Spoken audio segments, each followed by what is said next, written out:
We are very privileged that Swamiji, who has written some outstanding books on Vedic mathematics, is a world-renowned authority on the subject, and he strongly believes that one can, in fact, achieve salvation of the soul through mathematical principles.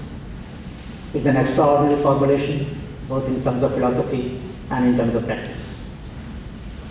It's also our privilege that we would be able to understand the entire discourse on philosophical aspect, scientific aspect, and the practical dimensions of our daily life, our day-to-day thinking and deliberations of our everyday struggle, and be able to find ways by which we can lead a more noble and meaningful life. मैं अनुरोध करूंगा जगत गुरु स्वामी जी से कि वो हमको अपने संदेश में अपने मार्गदर्शन दें हमारा, और हमको बताएं कि किस तरह से अलग अलग विधाओं से, वैज्ञानिक विधा से, व्यवहारिक विधा से एवं दार्शनिक विधा से हम अपने जीवन को और सारगर्भित बना पाए। Swami ji.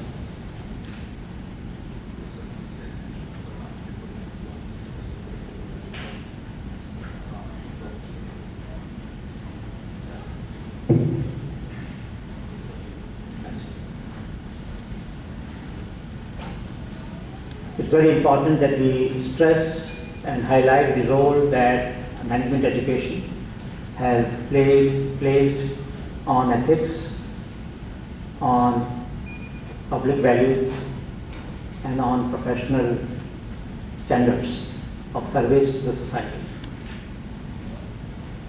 Our institute has always upheld the values that our constitution makes us all obliged to uphold, which is of non-discrimination, which is also of respect for merit and for being fair to all classes of citizens of our country. It is very important to highlight that in recent years, our institute has made special efforts to be inclusive and assimilative even of physically challenged people and other students from various economic and social backgrounds. Given such an approach to assimilate a whole variety of groups of our society, it is not natural that our faculty and our students and our staff would have that compassion, will have that inclusive spirit by which we are able to serve both our internal constituents, the students, the staff, and other service providers, and also the external society, members of society, people from business, people from society, people from agriculture, people from civil society, industry, and government, among all the sections of our society. It is our privilege, therefore, to understand that when paradoxes emerge in our life, when it is not always clear as to which way should we move, when the professional and the personal values come in conflict, when we are not able to decide as to whether short-term versus long-term goals must be taken off. We have to make a judgment. We have to decide as to the call of conscience has to be invoked. And at such moments, the true character of the individual and the institution comes into play. I'm very proud to say that our institute has upheld various values because of which it has been recognized around the world and of course in the country as an institute of eminence, where almost every parent in our country would like to wish to have their wards educated here. It is not just education which is important, but also the service that our institute provides in terms of advice, consultancy, and other support to the government and to other wings of our society, other aspects of our society. We also are very keen about inclusive education, and we try that nobody remains deprived of the excellence that our institute has achieved through various community engagement programs.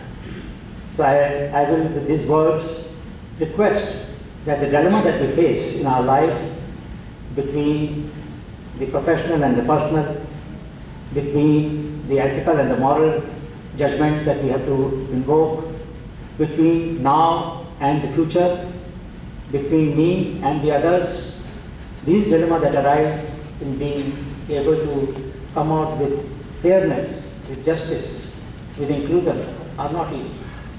And I'm sure today we will all be enlightened by the wisdom of the Jagat Guru on various aspects, including these paradoxes that we face in our life.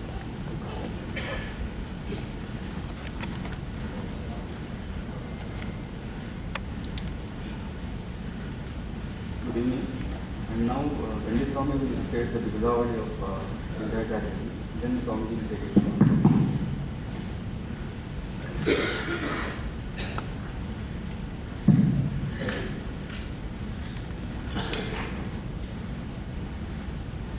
नमः संभवाय च मयो भवाय च नमः शंकराय च महेश्वराय च नमः शिवाय च शिवतराय च नारायण महाविष्णु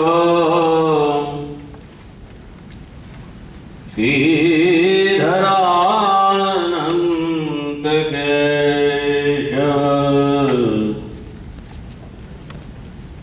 वासुदेव जगन्नाथ ऋषिकेश नमो नमः त्वय्यात्मन जगन्नाथ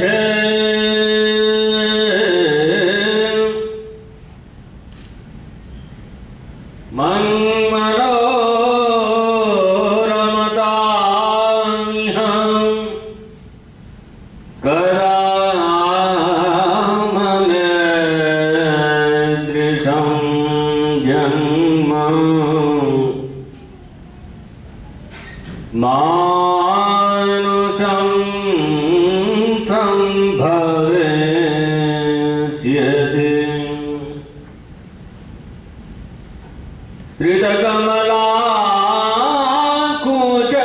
त्रितकमलाकुचमण्डल त्रितकुण्डलय कलित ललित वनमाल जय जय देव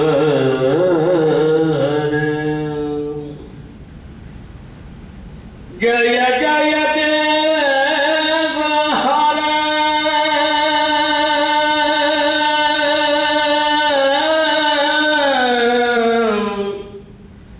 जय जय देव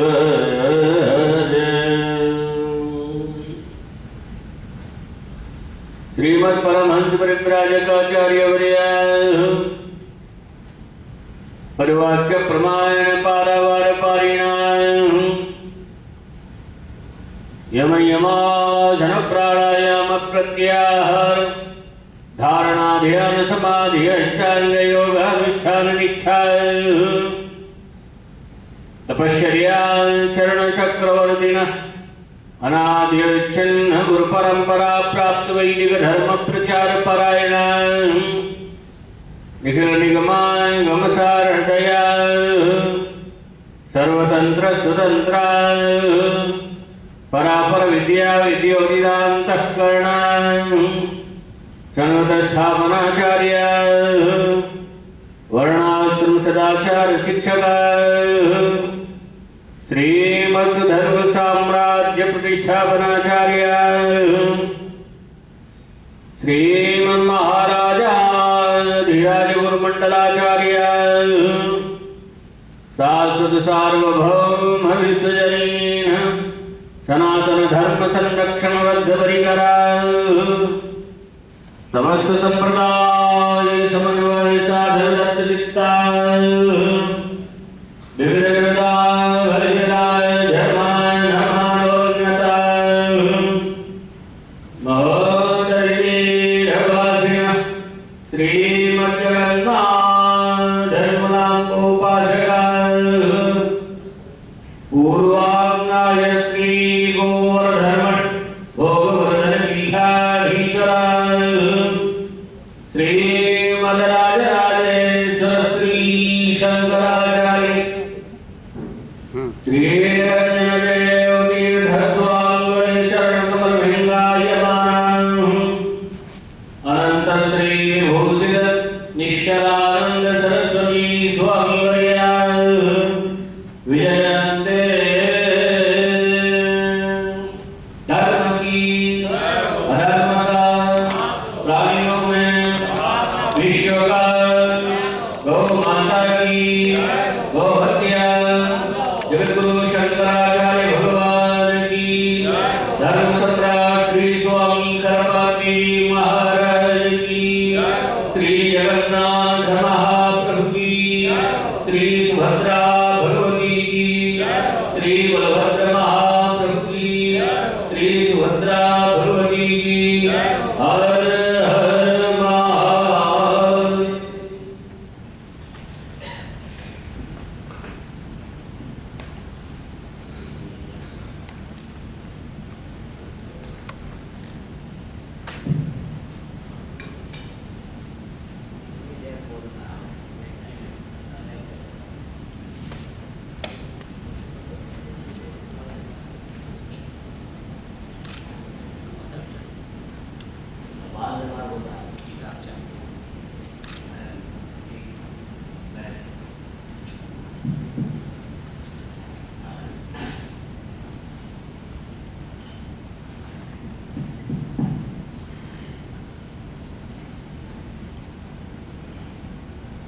यत्र यत्र रघुनाथकीर्तनं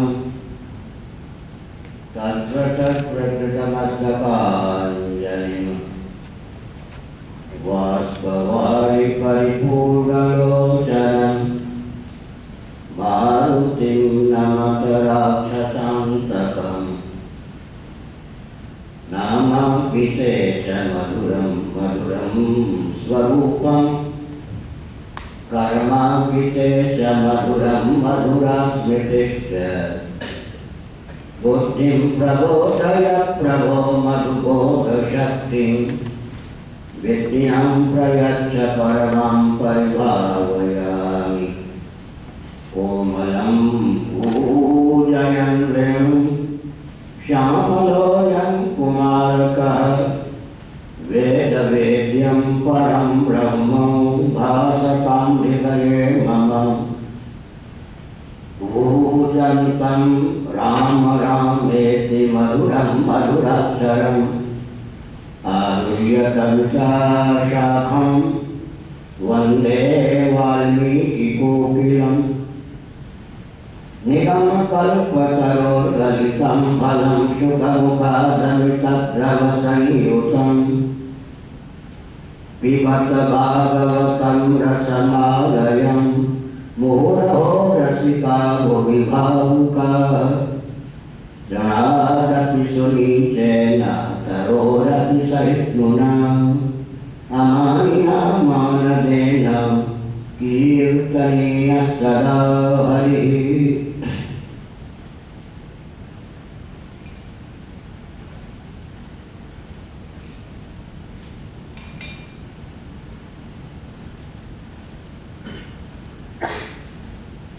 संपर्कित समादरणीय संत वृंद, विद्वद वृंद, भक्त वृंद एवं भक्तिमती माताओं, यहाँ के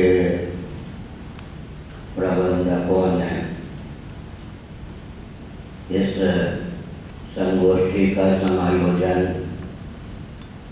आस्था, उत्साह और आह्लाद पूर्वक किया है।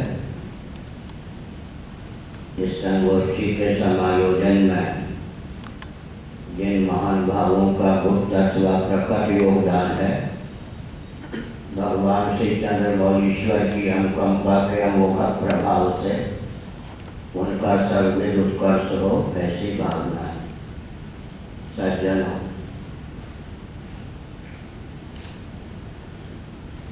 सृष्टि की संरचना सच्चिदानंद स्वरूप सर्वेश्वर करते हैं। उनकी शक्ति त्रिगुणमयी माया है। पृथ्वी पानी, प्रकाश, पवन, आकाश, दिक्पाल और सागर जंगम प्राणी सब परमात्मा की अभिव्यक्ति मान्य है। वेदों का उद्घोष है कि वेद सम्मत परमात्मा जगत बनाता ही नहीं है, अपितु स्वयं जगत बनता भी। आधुनिक भाषा में कहें तो इस सृष्टि का मेकर और मेकर दोनों ही परमात्मा सिद्ध होता है। सृष्टि की संरचना का प्रयोजन भी हमारे शास्त्रों में दिया गया है। जैसे दिन के बाद रात्रि होती है, रात्रि के बाद दिन होता है, यह क्रम चलता रहता है।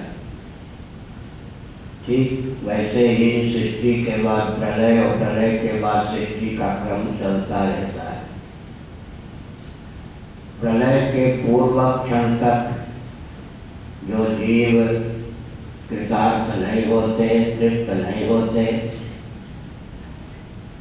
हृदय में अतृप्त वासना को संजोए रखते हैं,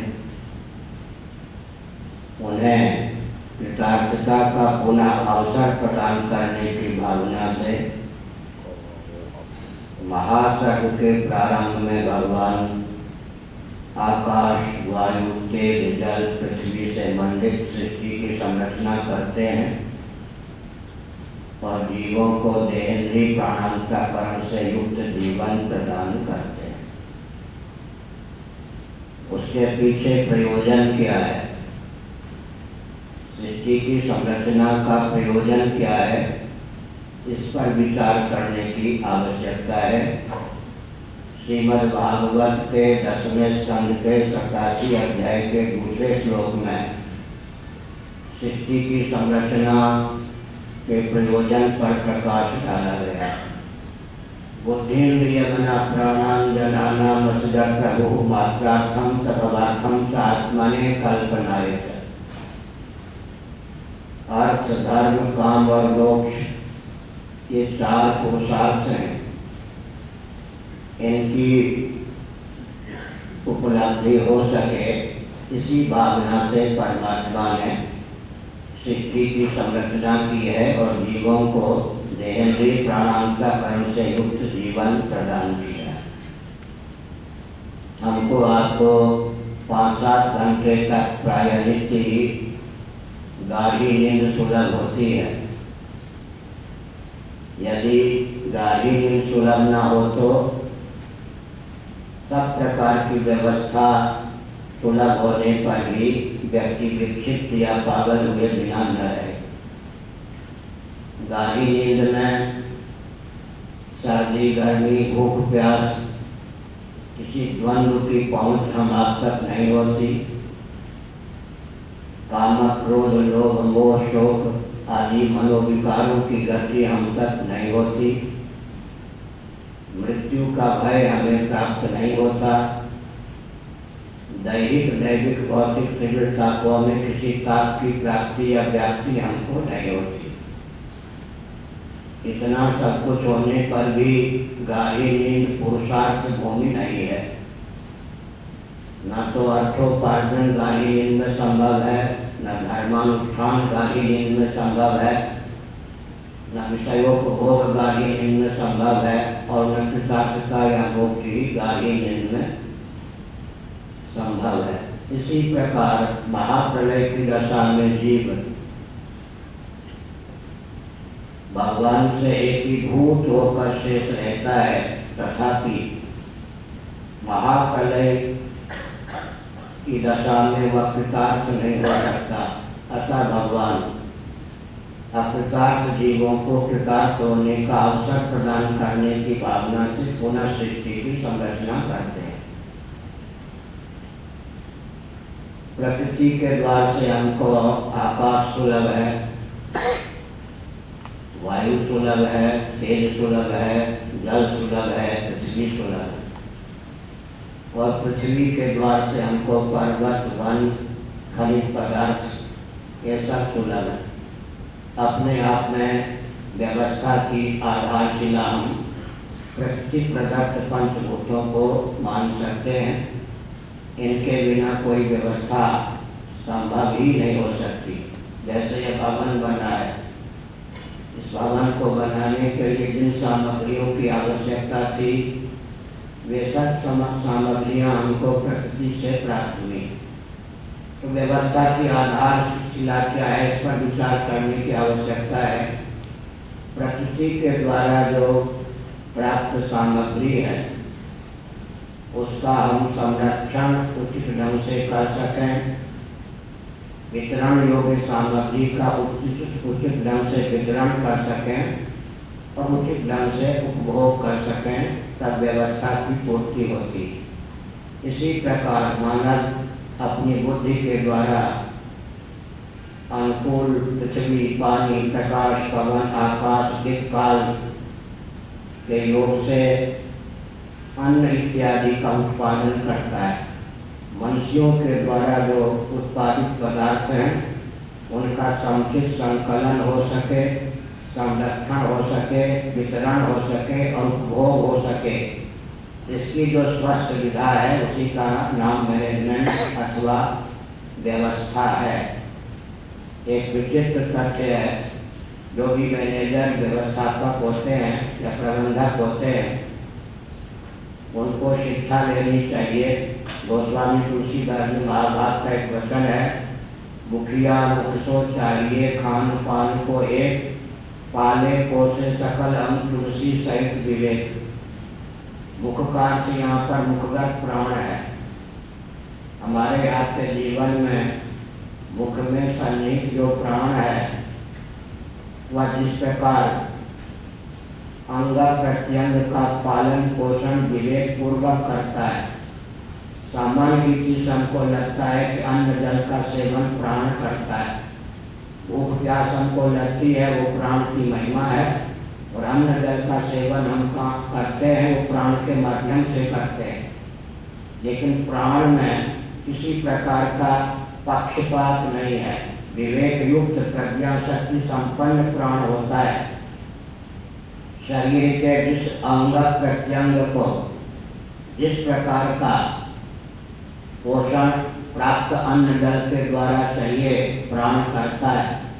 कर्मेंद्रियों को, ज्ञानेंद्रियों को, मन बुद्धि चित्त अहंकार को, स्वयं को भी प्राण परिपुष्ट करता है।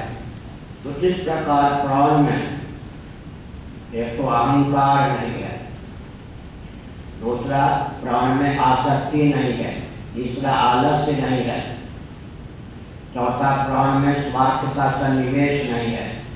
उत्तम प्रबंधक किसको कहते हैं? जो अहंकार से शून्य हो, आसक्ति से शून्य हो, इसी प्रकार से आलस्य से शून्य हो और स्वार्थ विहीन हो। तो उत्तम प्रबंधक को प्राण के समान होना चाहिए। गोस्वामी तुलसीदास जी ने रामचरितमानस के माध्यम से यह प्रेरणा प्रस्तुत की, एक मार्गदर्शन किया। साथ ही साथ हमको यह विचार करना चाहिए कि व्यवस्था चेतन के लिए होती है या जड़ के लिए। पृथ्वी के लिए है? नहीं है। पृथ्वी के लिए नहीं होती, पानी के लिए नहीं होता, प्रकाश के लिए नहीं होता, पवन के लिए नहीं होता, आकाश के लिए नहीं होता, चटाई के लिए नहीं होती, खटाई के लिए नहीं होती, मिठाई के लिए नहीं होती। जितनी जड़ वस्तुएं हैं वे सब चेतन जीव का भोग्य बनती हैं। इसलिए सारी सृष्टि जो कुछ जड़ वस्तुओं से बनी है सबका उपभोक्ता जीव होता है। तो जीव के लिए जड़ वस्तुएं हैं, यह अनुभव के द्वारा सिद्ध है। आस्तिक नास्तिक उभय सम्मत यह सिद्धांत है। अब यह विचार करना चाहिए कि हमको अपनी आवश्यकता का ज्ञान ठीक से होगा। हमारी चाह का सचमुच में विषय क्या है इसका ज्ञान हमको ठीक से होगा तो व्यवस्था दिशाहीन नहीं होगी। हर व्यक्ति के जीवन में भूख है, प्यास है, सर्दी है, गर्मी है, ये स्थूल शरीर की प्रधानता से प्राप्त होने वाले द्वंद्व हैं, सर्दी, गर्मी, भूख और प्यास।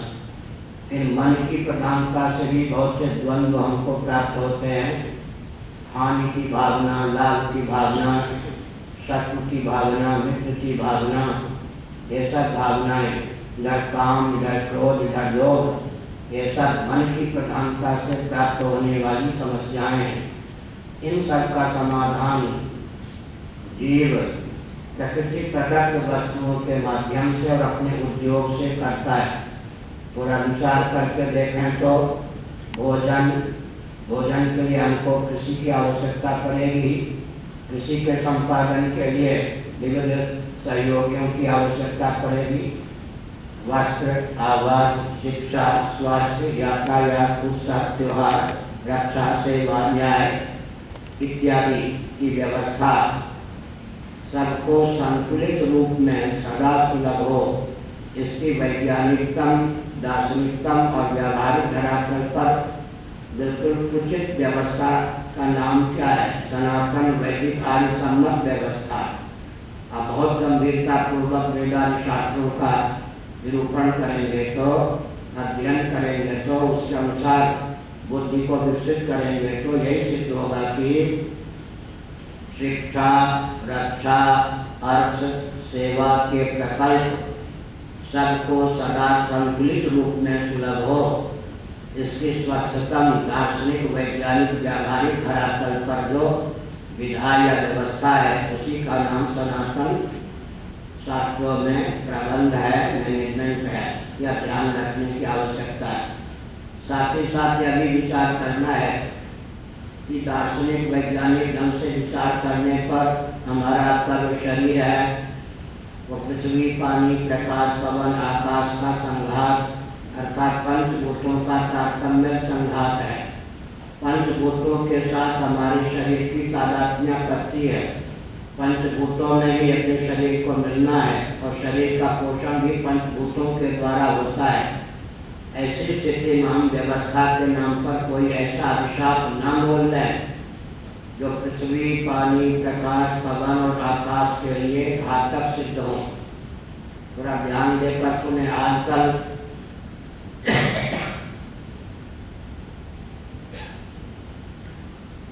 ऊर्जा के जितने स्रोत हैं, पृथ्वी, पानी, प्रकाश, पवन, आकाश,